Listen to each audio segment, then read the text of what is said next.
This is the X-Zone Broadcast Network, broadcasting worldwide on broadcast affiliates and satellite program providers, including CNN Broadcast Network, Sirius Satellite Network, Star Media, Good News Radio Network, Angel Broadcast Network, Wiki Broadcast Network, and WPBN TV. For more information on the X-Zone Broadcast Network, visit us at www.xzbn.net.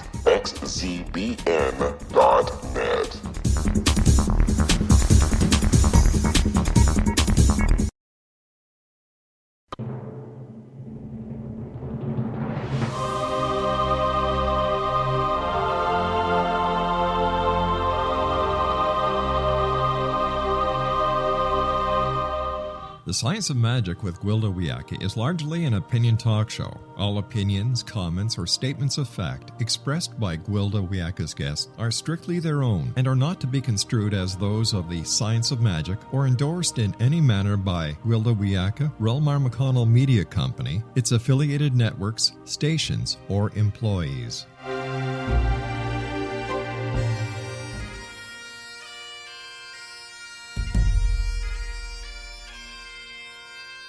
Welcome to the Science of Magic with Gwilda Wiyaka, a program dedicated to uncovering the unified nature of reality and humanity's ever-evolving place as truly galactic beings. For more information on the Science of Magic with Gwilda Wiyaka, visit us online at www.thescienceofmagic.net.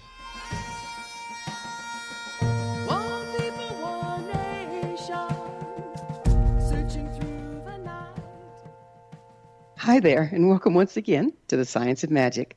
Gwilda Wiyaka here, bringing yet more dynamic guests and topics to help us enter a deeper understanding of life and our place in it. This hour will pursue our interconnectedness as we consider continuity. We've been living in an age supporting separation, polarization, and tunnel vision. Be it right or wrong, true or false, logical or emotional, scientific or magical, everything has been viewed as mutually exclusive. Many sources indicate we're now entering a time that supports unity and multidimensionality, a time of continuity whereby polarized approaches are becoming increasingly dysfunctional. We're being challenged to find where things meet and agree in order to embrace a larger truth, for wisdom to evolve. How can this be achieved? There's one element that binds all things together, love. Yet we understand so little of love. Love is not an emotion, though we have an emotional response to it. To the quantum physicist, love is scalar energy. To the mystic, the very breath of God. To the philosopher, it's the essence that fills the space between all things. Unity and continuity is complex and can only be understood from a multidimensional, multidisciplined viewpoint, one which embraces both science and magic. Our guest this hour appears to be well qualified to help us delve into this concept. With us is Forrest Landry, a philosopher, writer, researcher, scientist, software developer, engineer, and craftsman. He's the founder and CEO of Magic Flight, a B2C wood products design and manufacturing company. Skilled in large-scale software systems, design, applications, and architecture, he's completed production work in several federal projects, including supporting FBI investigative capacities and the Library of Congress Congressional Record System. He's also the author of several books and essays on foundational ethics, ontology, and the philosophy of life. His website, magic-flight.com. Forrest, thank you so much for joining us on the Science of Magic. Thank you. You're welcome. Do you think we're in the middle of a shift in reality? I think reality is shifting all the time, and it's quite a ride. It's fun to enjoy and to be alive. It seems to be accelerating during these days. What's causing this shift? Well, I don't necessarily know that I could speak to causality at the level of what's happening in politics or in the world today, other than to say that, the things that we all know, major changes in the climate, major changes in the economy, new ideas being brought forward, new technologies being brought forward, all of these things influencing people and civilization in multiple ways. As I was saying before, we live in interesting times, and we should, of course, learn as best as we can how to basically be in that context. So here's an interesting one. What is wisdom? Wisdom, I think, is a capacity to integrate, our experiences in our life and to be able to respond in a holistic way to the situations that we find ourselves in. So, there's a kind of maturity element which has to do with, how we respond to situations, our level of responsibility, and then really we want to take that to sort of a level of inclusiveness. So, in other words, not just responding to our own needs or being responsible just for ourselves, but also being responsible to the environment, looking at the larger context of choices that people are making and trying to essentially, I guess you could say that there's an element of enablement in the process of wisdom. It's sort of responding from a deeper perspective. My shamanic teacher taught me to always try to consider the best that serves all concerned, and that's all of our relations, including plants and animals. Is this kind of part of what you're talking about? Yeah, absolutely. I think that the Native American thing of thinking about the next 7 generations is absolutely vital to having a really good, solid perspective. When we're making choices, if we're just thinking about the short term, we're not going to make as good choices as if we sort of think about the larger context, what's truly win-win for all people involved at all levels of being.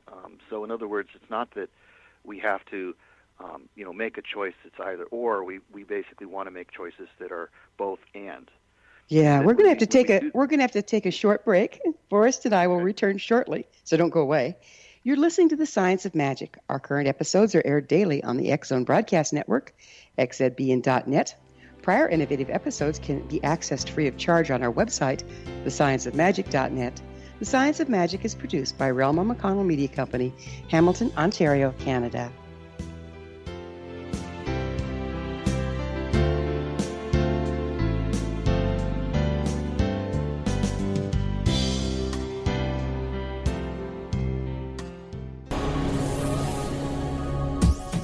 This is the X-Zone Broadcast Network, broadcasting worldwide on broadcast affiliates and satellite program providers, including CNN Broadcast Network, Sirius Satellite Network, Star Media, Good News Radio Network, Angel Broadcast Network, Wiki Broadcast Network, and WPBN TV. For more information on the X-Zone Broadcast Network, visit us at www.xzbn.net.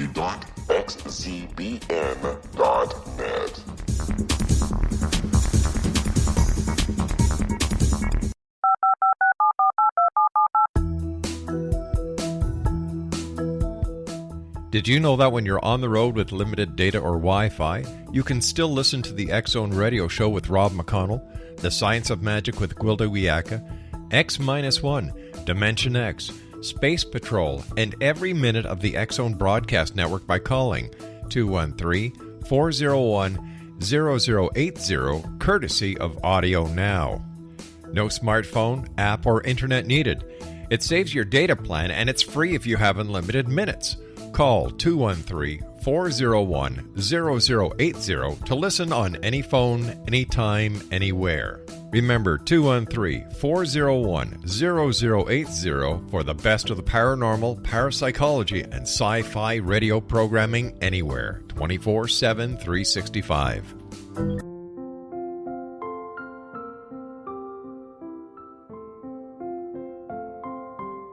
I am Dr. Carl O'Helvey, founder, president of a new cancer foundation focusing on evidence-based physical, mental, and spiritual interventions, including natural cancer cures, prayer, meditation, affirmations, nutrition, and other related holistic cancer prevention and cure modalities. These are used in cancer education, research, and financing care. I ask for your help to continue this important work by donating at www.holisticcancerfoundation.com.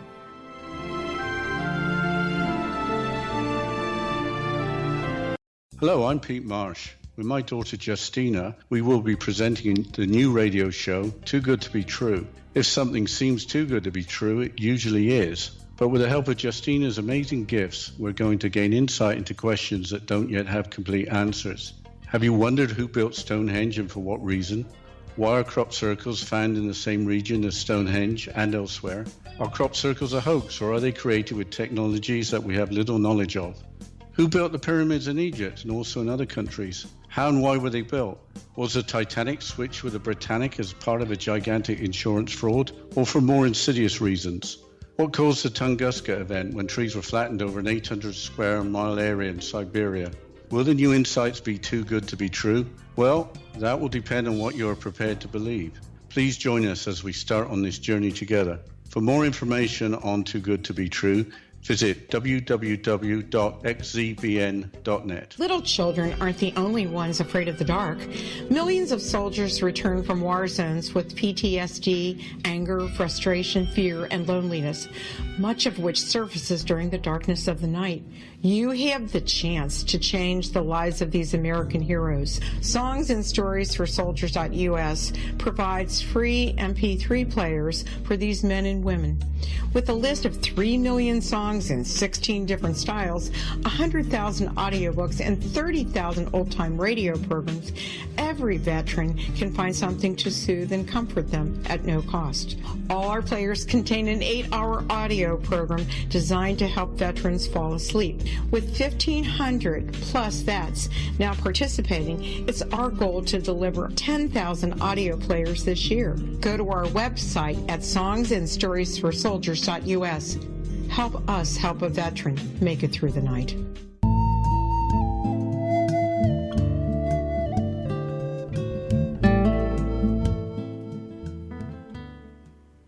Welcome back, folks. This is The Science of Magic, dedicated to unification and evolution of consciousness. I'm your host, Gwilda Wiyaka. Our guest this hour is Forrest Landry, an author, philosopher, researcher, scientist, software developer, engineer, and craftsman. His website, magic-flight.com. Forrest, we were talking about the importance of considering the seventh generation, of considering all concerned in our decision making coming from wisdom. And it seems like we've been living in a very short-sighted period, haven't we? I would think so. Yeah, there's a tendency for people to think in terms of optimizing. So they want to, optimize the number of people that are clicking on their website, or they want to optimize the number of sales or the number of voters and things like that. Whereas really we live in a world that is more about the kinds of relationships that we have. We constantly ask each other what's important, what is the most meaningful thing. And that sort of focus about looking at the deeper meanings, looking at the deeper connections and the relationships and the kind of values that we fulfill with each other is something that we need to practice and get better at, because that's a lot of what makes life a lot more enjoyable. It also makes it a lot healthier, because when we think about the future and we think about the possibilities, we can, in a sense, look at reality in a more inclusive way. It seems like we've been, again, short-sighted, but also we're not seeing the whole very well. Why do you suppose that is? Well, I think that's, as you mentioned earlier, it's a question of wisdom and a question of maturity. When people first come into this world, they're still learning how to live their own lives and how to have essentially their situation worked out. But as we get older, we start thinking in terms of other people, in terms of our immediate lovers, and then maybe with time, in terms of a family, and then as you grow older, a larger family. Really, we're looking at kind of an accelerated process that allows us to think in terms of broader and broader context. So you go from the family to the community, and then from the community to essentially the environment and to larger issues. What we're really looking to do is to have that happen sooner and more fully, because the kinds of issues that are facing humanity today, environmental problems and things like that, really require a much higher level of responsiveness on our part in order to be able to adequately address. So while people may have, they get maturity as they develop through life and such like that, assuming things go well, we're needing to have more emphasis on that. I think a lot of the advertising and a lot of the marketplace and such like that, cell phones and Twitter and things like that, all encourage very short responses, very, very immediate responses, and our attention hasn't really been drawn into the larger context as fully. We seem to be moving from a polarized view where the thing is either is or it isn't. Is wisdom evolving as a result? I think so. I mean, part of wisdom is a perspective. When we have a larger perspective, when we look things from a more holistic perspective, we see possibilities that otherwise might not have been available. And that's a big piece of it. Part of the benefit of having a larger perspective is seeing those options, those hidden paths. If you're presented with two choices, you might remember that actually you have an even bit bigger choice or a larger choice. Someone may ask you, well, do you want to buy the red car or the blue one? And it's our task to remember, well, maybe now is not the time to buy a car. Or maybe I want to buy a bicycle, or maybe I basically want to fly on an airplane and travel that way. And so it's incumbent upon us to remember the larger context of the choices that we have and not to let ourselves get boxed in with the options that are being presented to us. How about creating options? Do we have the option right now to start creating new options? I do think so, yes. In fact, I think that's when we talk about the fundamental structure of reality. One of the things that I've basically been working with is not only can we create options, but that it's necessary and ethical for us to do so. In a lot of ways, there's these really low-level ideas that basically say, when presented with a choice, that it's always possible to choose in a win-win manner, and that the way that we make that happen, or the way that we can bring that about, is by creating new options. We can create intellectual models that sort of hem us in and things like that, but that really the effort here is to think of it in sort of a kind of design modality. How do I design a good choice? How do I design a choice that opens up future possibilities and future choices? So when we're making a choice, we're wanting to look at, actualizing in the present, the best possible outcome, win-win for all people involved. But we also want that choice to lead to future choices, lead to future opportunities, which are also enabling for all of the participants. And that's a practice. I mean, it's an ongoing effort. It's an ongoing consciousness. But it really carries a lot of rewards because you begin to see options, you begin to see possibilities, and to manifest them. And it's a very magical thing to do that. Don't you think that it's a process of also rewiring the brain, because we have these neurological pathways burnt based on our agreed-upon reality, which is polarized, dog eat dog. So aren't we actually having to rewire the way our brain works? Well, in the same way that we would be redeveloping habits. So yes, in the same way that our neurology is an abbreviation of our perception. So in other words, we're not overwhelmed by our experiences. Habits are an abbreviation of our choices, so that we, in a sense, can focus on the things that matter. It's not that all habits are bad or that all neurology is bad. Obviously, there are some things about ourselves that are very well adapted to the world. But for the parts of us that don't fit, or the things that aren't working, we need to be able to step back, look at the habits, make them into things that are choices, and then choose differently. And that takes effort. I mean, it's not overnight that a person changes a habit. When we're reworking our neurology and such like that, it's usually a consistent effort of about 40 days for the new habit to take effect.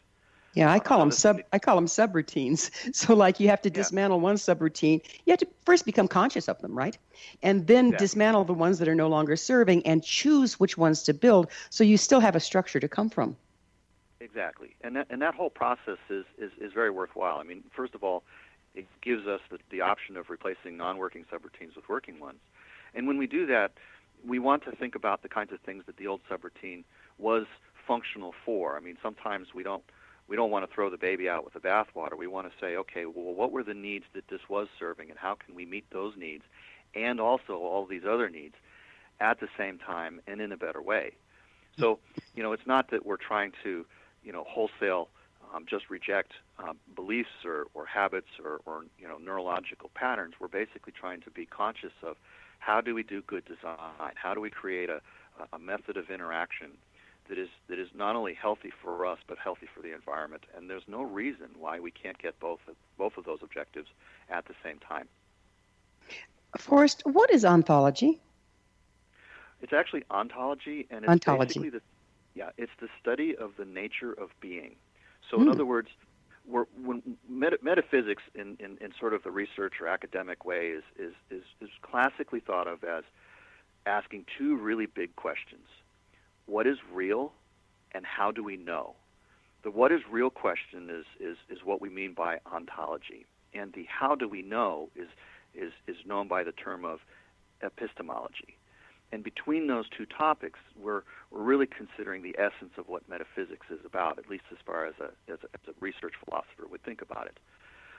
I tend to sort of expand on that notion a little bit to say that the real essence of the inquiry is the relationship between the self and the reality that one lives in, or between the subjective and the objective.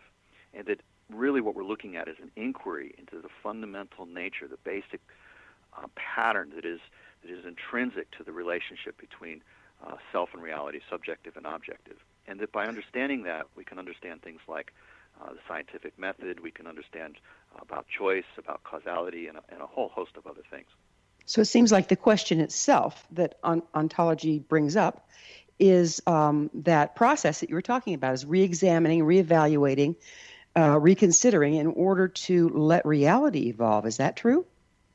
Yes. Well, there's sort of a coevolution between self and reality. I mean, if reality is changing, self needs to evolve in order to stay in balance with reality. And if self is changing, to some extent, you want to have your environmental circumstances continue to be in balance with you, and that really there's a kind of reciprocity between those two aspects of it. But the real essence of what is interesting about that relationship is the relationship itself.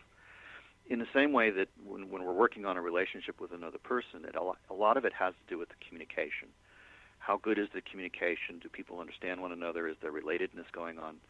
And through that process of thinking about the dynamic of the communication between self and reality, we can begin to make that communication cleaner, clearer, more fulfilling, more healthy, more sound in an ecological context, and that clarity is actually really enabling. It helps us to see options, make better choices, and to essentially create conscious, sustainable evolution, which is something to strive for in a large way.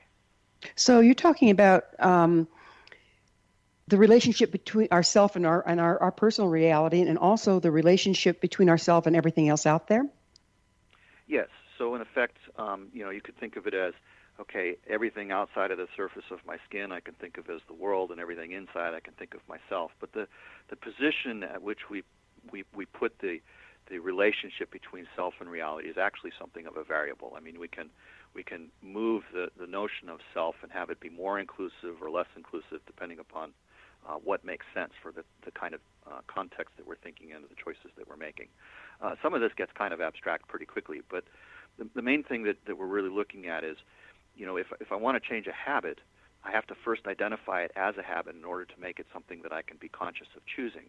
Whereas if the habit is something that I'm perceiving through, then it doesn't really look like anything I can choose. It's sort of the context of choice. A good example maybe to think about to sort of clarify this is that for many people who have a driver's license, when they first learn how to drive a car, their experiences of the steering wheel, of the pedals, of essentially the immediate automobile itself. But as we get more adapted to that experience and that environment, eventually we don't drive with the vehicle, we drive through the vehicle. In other words, the car becomes an expression of our relationship to the road or to other drivers or to essentially some goal I want to get from here to there. And so we're not really thinking of the car as something we interact with, but something we interact through. And that transition from being in relationship with to being in relationship through is, in a sense, treating the automobile as an extension of ourselves, and that would be a case in which the boundary of self has actually moved. That sounds like a pretty healthy movement. It does. And so, to some extent, if we were having bad driving habits, we'd have to, in a sense, reverse that flow. We'd have to, in a sense, remember that, this is something that I'm relating with, and therefore be able to change my relationship with. So, in a lot of ways, we want to move the context around. We want to, in a sense, see from multiple perspectives. You mentioned multidimensionality before. So where does dimensionality come from? Well, we have two eyes, right? When I'm talking the physical, eyeball organ, right? And when we see from both of those perspectives, that we combine each two-dimensional image to create a sense of depth, a sense of parallax, or essentially being able to tell how far away something is. And in the same way, when we're talking about perspective from one person communicating with another person, if I can see from someone else's point of view and integrate that with my own perceptions, then I perceive reality in a deeper way with more dimensions.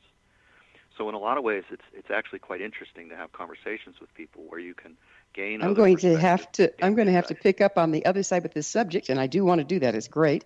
Forrest and I will return to our discussion on the other side of this break. So don't you go away. We're coming to you through the X Zone Broadcast Network. Don't miss the other fine shows and hosts on xzbn.net.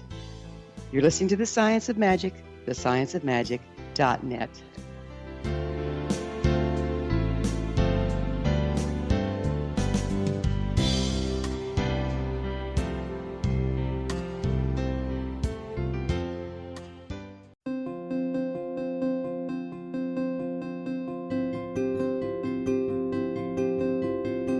Dreams are our personal gateways into infinite wisdom. Don't miss shamanic counselor and indigenously trained dream decoder Sandra Corcoran's inspiring book, Shamanic Awakening Between the Dark and the Daylight. This remarkable work chronicles Sandra's 35 years of experience with diverse wisdom keepers and her initiations throughout the Americas and across the British Isles, Turkey, Greece, and Egypt. Sandy's knowledge of symbology, psychology, and myth influence her dream blog and workshops. Sandy offers private tarot readings, international journeys, a meditative CD, as well as her book, Shamanic Awakening, to encourage you as you navigate this earth walk, creating a deeper connection to yourself and all that is. Find this and more at Sandy's website, starwalkervisions.com.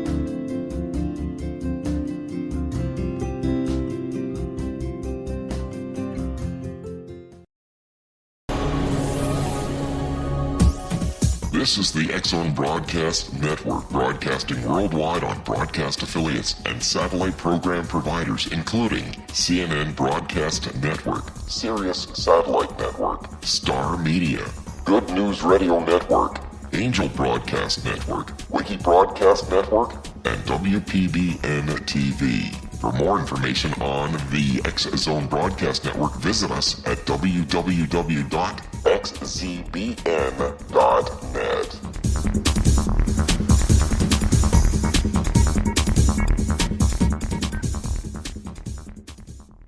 How would you like to be able to read other people's minds? Well, the next best thing is here. When you know how to read a person's name, you know how the person thinks, feels, and behaves. Each letter in our name holds a key to unlock our true essence. Our name contains both our gifts and challenges in this lifetime. Mnemology science discovers personality secrets hidden in the placement of the letters of our names, including the first and last impression people remember about us. Sharon shows us how to interpret the arrangement of letters as outlined in her book, Know the Name, Know the Person. Sharon Lynn Wyeth created mnemology science after 18 years of research and testing her theories, and has supported thousands of people around the world in understanding themselves and others better. You'll enjoy Sharon's unique teachings as she shares her system to learn the gifts behind your given birth name. Even if you don't like your birth name, there are jewels in this book. If you're thinking of changing your name, ready to name your child, or wanting to get along better with others, this is the book for you. If you'd like to improve your relationships and change your life for the better, get the book today, Know the Name, Know the Person, or visit www.knowthename.com. That's www.knowthename.com.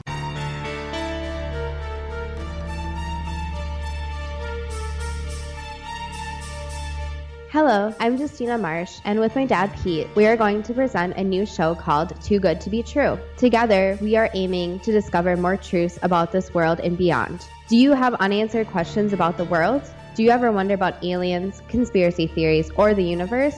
There are many shows discussing subjects such as pyramids or UFOs, but we want to relay this information based on our own research, including from spiritual means. Hopefully, listeners will be helped with their own beliefs and will appreciate the psychic insights that add to the previous research and information. We both look forward to sharing this insight and beginning this journey with our listeners. Visit xzbn.net for more information about when to listen.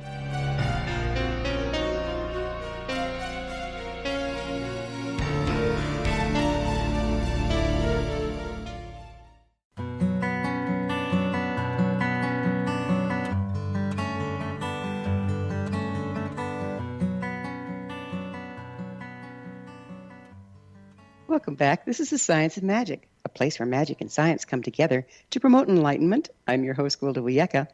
This hour, our guest is author Forrest Landry. His website, magic-flight.com. Forrest, we were talking about how you get binocular vision, if you will. You get depth perception because you have two eyes. There's a concept called triangulation where you look at things from three different viewpoints. When and how does that fit in here?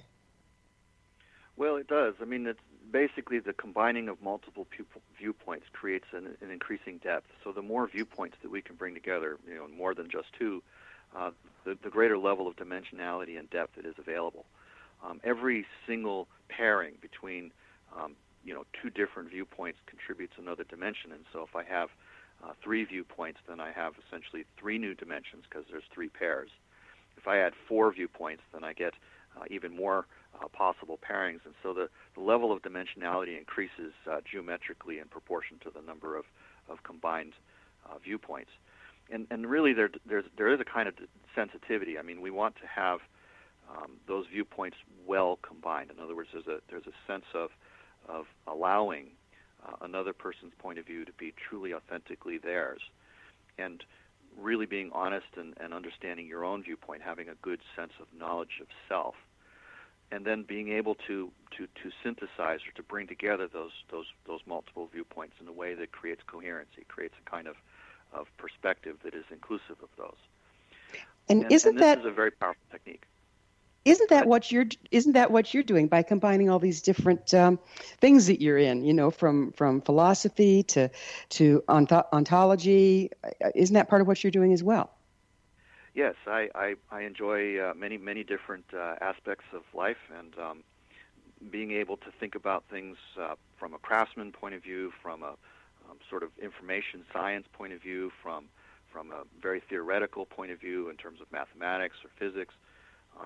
From a philosophical point of view, from a kind of human nature and emotional point of view. All of these are very, very different ways of looking at each situation. And by basically having facility with each of these languages, each of these modes of relationship, we in a sense gain a level of facility in the sense that we can say, okay, well, this problem might not be easy to solve in this language, but I know how to translate it into this other language where it really is easy to work with. And I solve it there, and then I can translate the answer back into the first language that I was working in. And this technique it's a known technique. I mean, I didn't invent that, but people have been doing things like that for a long time. So by having a lot of languages, you basically have a toolkit that allows you to interact with great facility with new situations and with new questions that come up that gives you a lot of creative capacities. So when we're bringing all these different viewpoints together, what's the value of bringing all the practices together at this particular time? Well, especially for the situation that we're in the world today. I mean, there's a lot of problems that humanity is facing, and they're not going to be solved using the tools and technology that created the problems in the first place. We're in effect going to have to design new solutions, come up with new ways of thinking about it, and so in effect the practice is one that is really needing to be sustaining and nurturing of life. Anything that doesn't sustain or nurture life is not going to continue to live. So, just from a very practical, very pragmatic point of view, it's really incumbent upon us to recognize that in our technology and in our capacities that we have in effect become like gods in this world. We have a level of responsibility with all of these technologies and powers that we have, in a sense, encumbered ourselves with.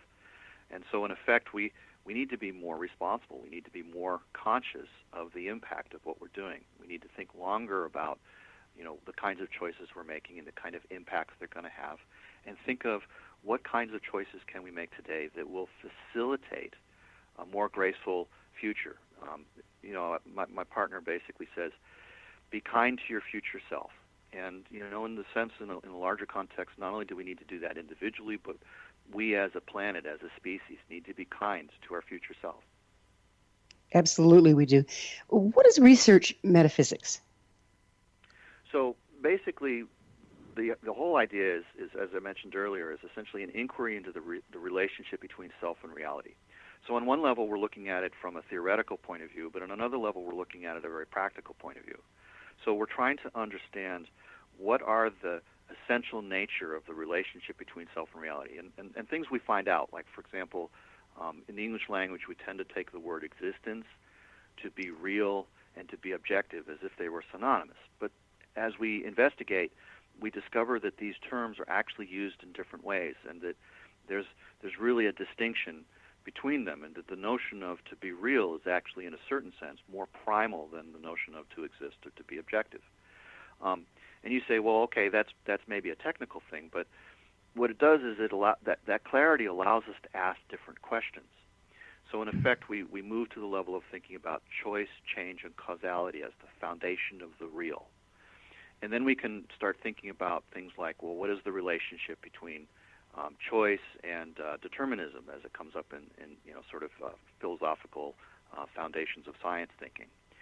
And, if we investigate that, we can say, well, we notice that there is a difference between the notion of causality and the notion of determinism, and that the world that we live in is actually a causal universe rather than a deterministic one. So even though our scientific methods are models, and mathematics is essentially presenting a model which is essentially structured and allows us to predict the future and so on and so forth, that there's an element of our experience, there's an element of our interaction with reality that is not predictable, that is not knowable in advance.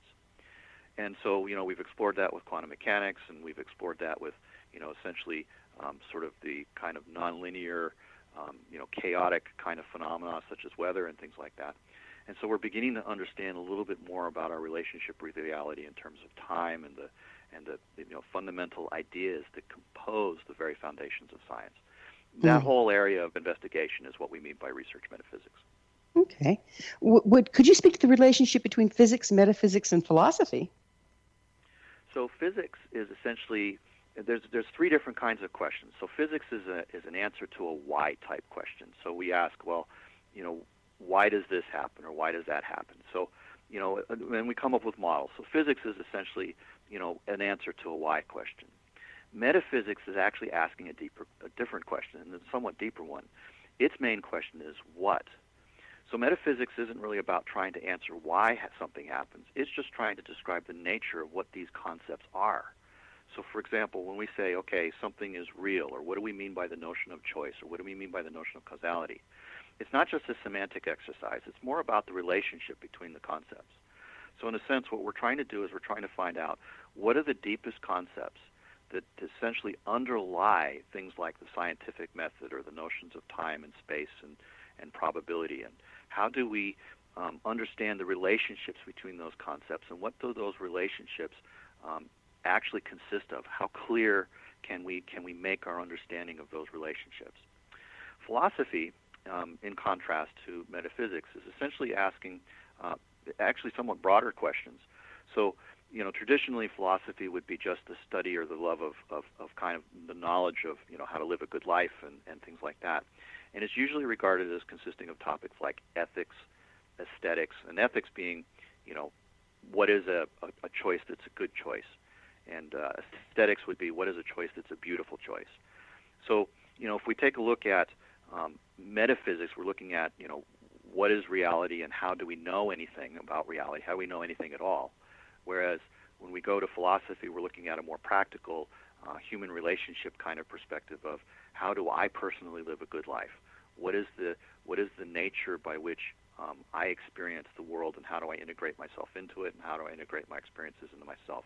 That gets more into the notions of spirituality. Got it. So how do you view magic, and how would you define it? So in a lot of ways, as an engineer, there's kind of this interesting reciprocity between magic and engineering. As an engineer, I'm trying to essentially constrain the possibilities to be just the thing I want to have happen. So when I'm writing software, I'm trying to prevent bad things from happening and make it so that only the good thing can happen. Whereas in a sort of magical way of thinking, what I'm trying to do is I'm trying to create more possibilities. I'm trying to make it more likely that the good thing will happen by creating more good things to choose from, and having essentially opening up the door of more potentiality. So in one case, it's sort of like I'm trying to narrow focus in one direction. In another case, I'm trying to broaden focus and make it more attractive in that particular direction. Aren't you Magic always... is, I'm sorry. Go ahead. Go ahead. I was going to ask, aren't you also working with, so if you're working with the engineering, you're working with the physical aspect, and when you're working with the magic, you're working before it becomes physical, like in the quantum level? Well, in a sense, potentiality is not a physical thing. I mean, we have actuality. We have essentially the see and touch world that is essentially our immediate experience. But the potentials of the future, what could happen, what sort of things are possible. We are, in effect, engaged in an exercise of design. We're looking at opening up more possibilities. And I'm not just thinking about that in a technological way. I'm thinking about that also in emotional ways. You say, as you have greater wisdom and you perceive more possibilities, you have more dimensions and levels of engagement, more languages that you speak in terms of the skills and practices, you begin to see how to open up the door to more things to become possible, and to encourage those things, to sort of nurture them. Magic is not something that we can compel. It's only something that we can encourage. And so in a lot of ways, it's sort of like trying to create growth or try to create healing. You can't purchase those things at a drugstore. You have to, in a sense, nurture them into being by creating good, nurturing circumstances. How much does our belief systems and our intent play into delving into magic? I think it plays a lot of role. I mean, when I think about the practice, I'm thinking about intent as essentially being the very first and most essential step. Well, actually, there's lots of essential steps, but the first aspect is to have clarity of intention. Mm-hmm. You want to be really specific about what it feels like to have a certain experience. I mean, if we're looking about relationships, for example, I need to, in a sense, have the clarity about the qualities of the person I want to come into relationship with, rather than say things like how tall they are and how much they might weigh or what their eye color might be, or those kinds of attributes would actually be very limiting.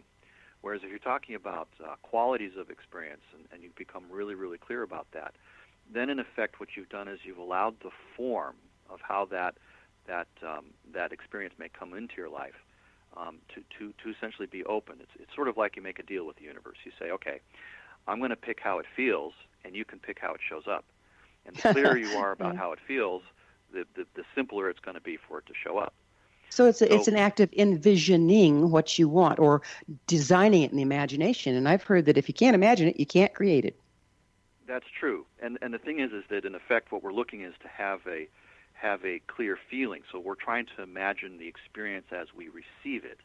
And part of that, as you were saying, if you can't imagine it, it's that you can't see yourself receiving it. And so as a result, the effort becomes, how do I become the vehicle that can receive this experience? How do I transform myself so that I can in a sense recognize when the opportunity has arisen, when the circumstance. We're going to have to take another little time out. Forrest and I will be back shortly, so don't leave us now. This is The Science of Magic, your resource to altruistic professionals of science and the esoteric, working to create common ground for the betterment of our world. Join our email family to receive our topic-driven episode collections at thescienceofmagic.net.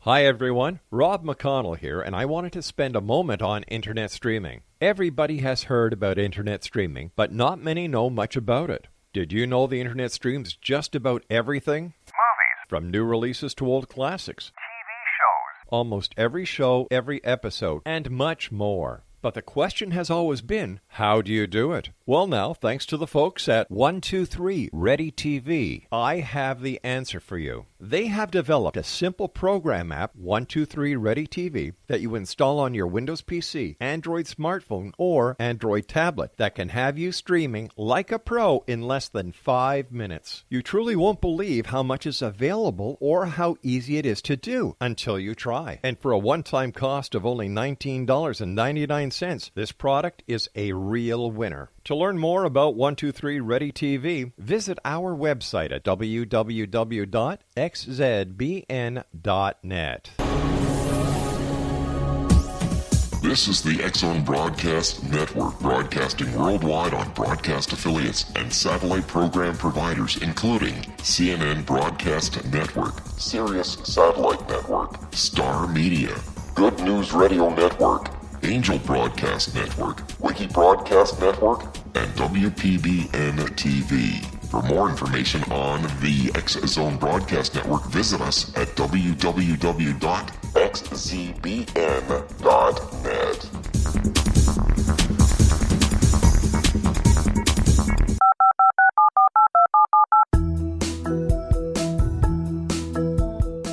Did you know that when you're on the road with limited data or Wi-Fi, you can still listen to the X-Zone Radio Show with Rob McConnell, The Science of Magic with Gwilda Wiyaka, X-1, Dimension X, Space Patrol, and every minute of the X-Zone Broadcast Network by calling 213-401-0080, courtesy of Audio Now. No smartphone, app, or internet needed. It saves your data plan, and it's free if you have unlimited minutes. Call 213-401-0080 to listen on any phone, anytime, anywhere. Remember 213-401-0080 for the best of the paranormal, parapsychology, and sci-fi radio programming anywhere, 24/7, 365.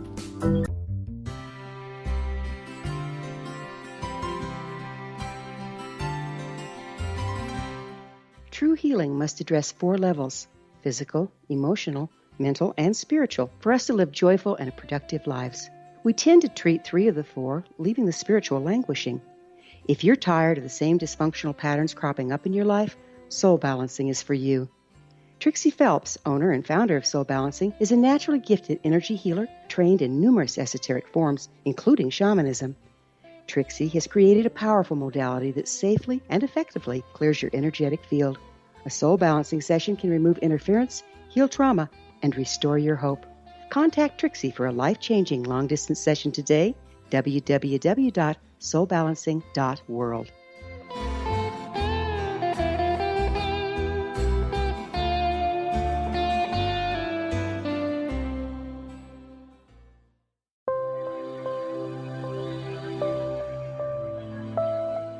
There's a legend shared by many indigenous cultures of a time when the nations were cast to the 4 corners of the world. Each nation was given a body of sacred knowledge that held a different portion of the truth to preserve. True reality could not be known until all the nations reunited, combining the information. If a single one was missing, the world could not be reborn and darkness would prevail.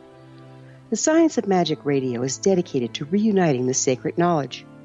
With the understanding, none of us has all the answers, but together we can open new perceptions and possibilities. Through our combined vision, the world can be reborn into a place where darkness no longer prevails. Join me, Gwilda Wiyaka, and the Science of Magic daily on the X-Zone Broadcast Network, xzbn.net, or visit us at thescienceofmagic.net.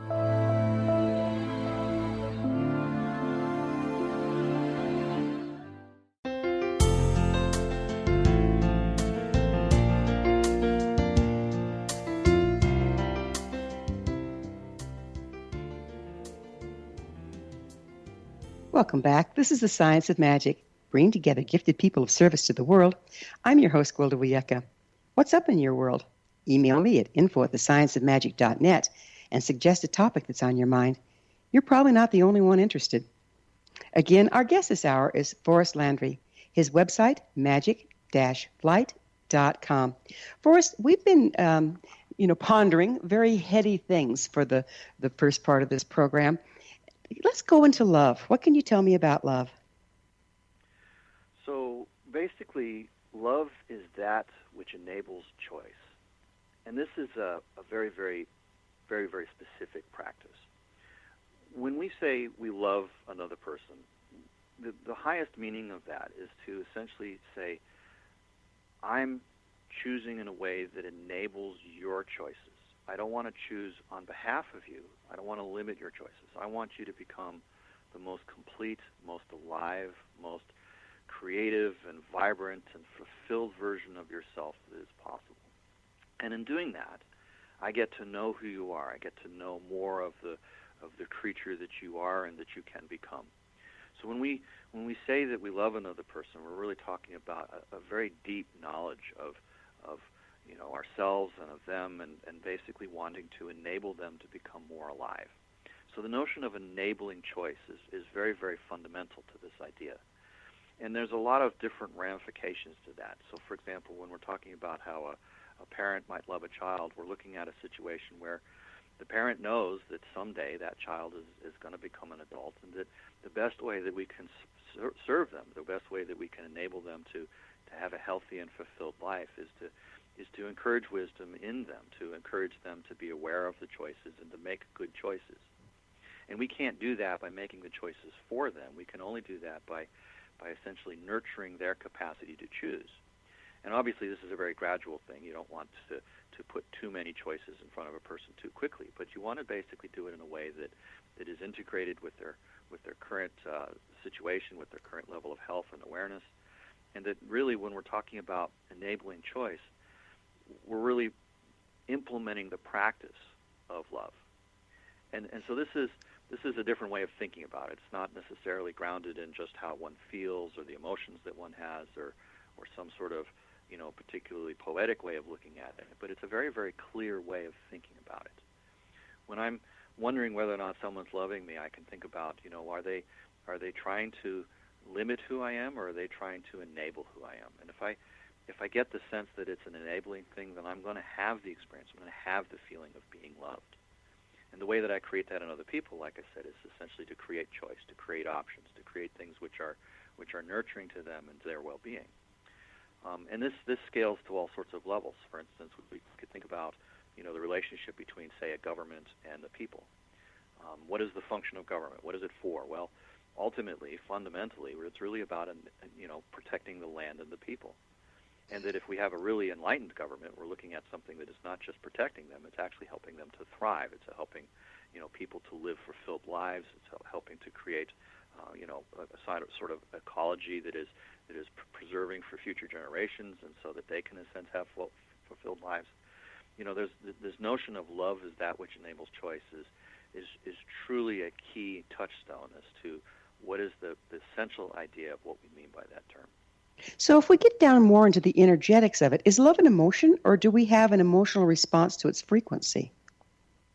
I think of love as an emotion. So I've described it as a practice, but I'm also saying that energetically it is an emotion.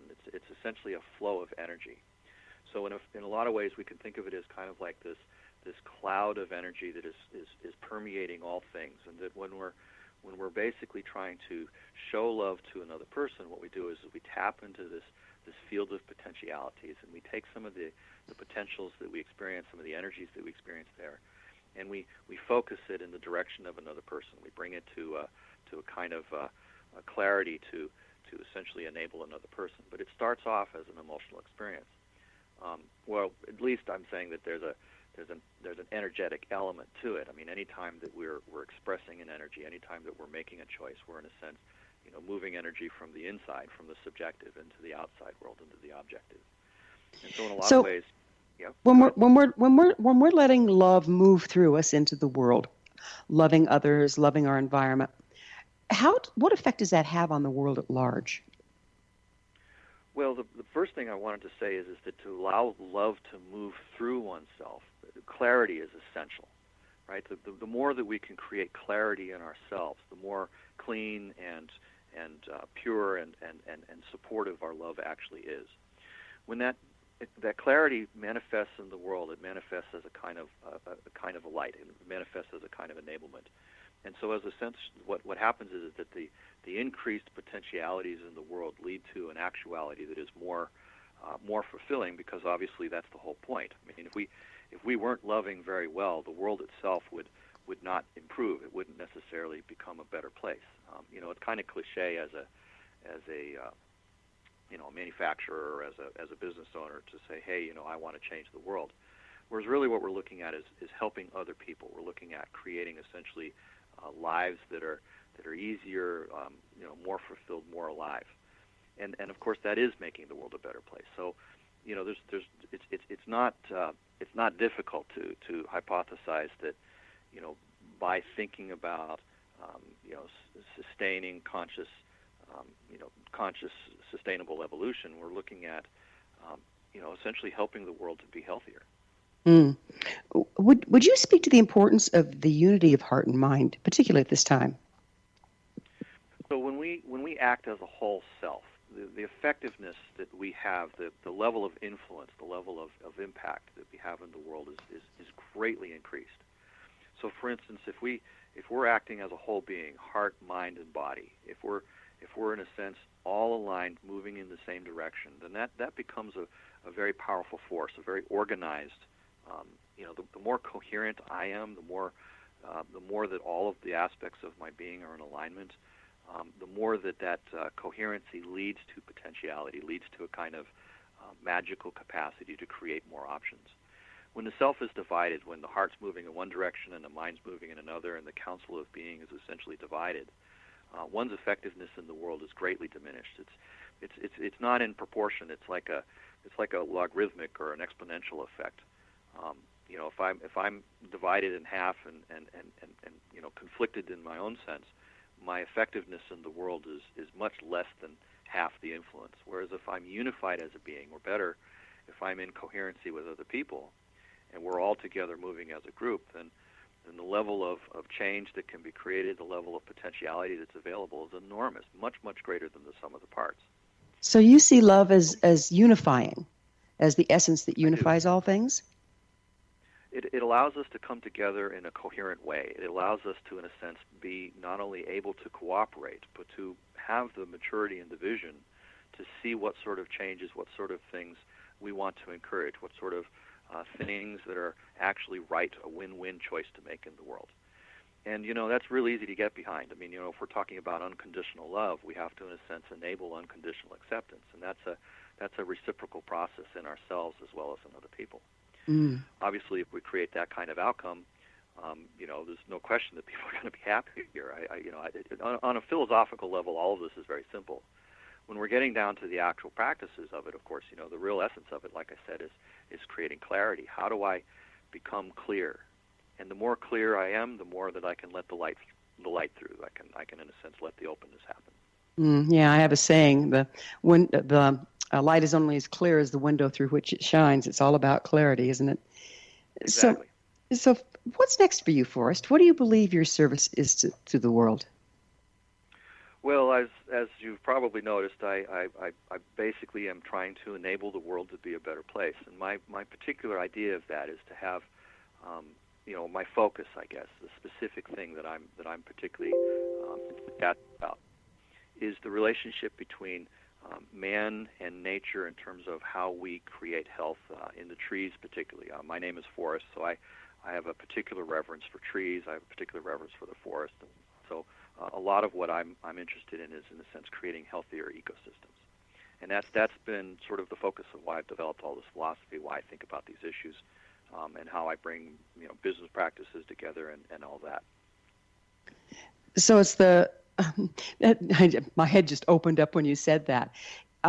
Life works in a particular way, and it sounds to me like you're hooking into it on all levels, including in computers and in trees. Yes, that's absolutely correct. I see a great unity between a very analog way of relating to the world and a very digital way of relating to the world. I have great depth of experience in both realms, the analog and the digital, and for me the interesting questions are the relationships between the two. Looking at the organic, working with wood and so on and so forth, and at the same time understanding how people interact and how the ecosystem is essentially created around a product, and at the same time understanding things like computer science and looking at mathematics and technology and the kinds of ways in which those interact with humanity and nature as well. Fascinating series of questions in that space. I spend a lot of time thinking about the relationship between the organic and the inorganic. And it goes back to multidimensionality, doesn't it? It does indeed. It does indeed. Forrest, I can't thank you enough for the beautiful service you're doing to the world. And you keep your hands on that wood. It seems to be giving you some good lessons there. Bless the trees, huh? You're most welcome. Bye-bye now. Our guest this hour has been Forrest Landry, an author, philosopher, researcher, scientist, software developer, engineer, and craftsman. His website, magic-flight.com, This has been The Science of Magic. Until next time, dear ones, may you find all you desire, want, and need as you live in the center of unconditional love.